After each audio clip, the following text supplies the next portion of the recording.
আজকে বলবো 3 বন্ধুর গল্প। ধন, জ্ঞান আর বিশ্বাস। তাদের মধ্যে খুব বন্ধুত্ব।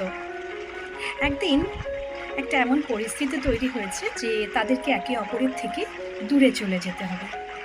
তখন তারা জিজ্ঞাসা করলো, আচ্ছা ওরা কোথায় পাওয়া যাবে?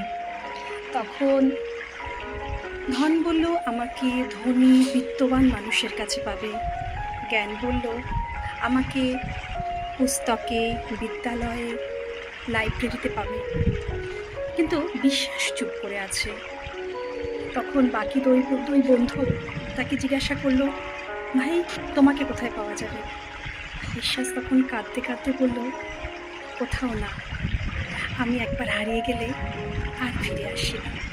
বন্ধুরা, তাই সব কিছু অর্জন করা যায়, কিন্তু বিশ্বাস একবার চলে গেলে তাকে আর ফিরে পাওয়া যায় না।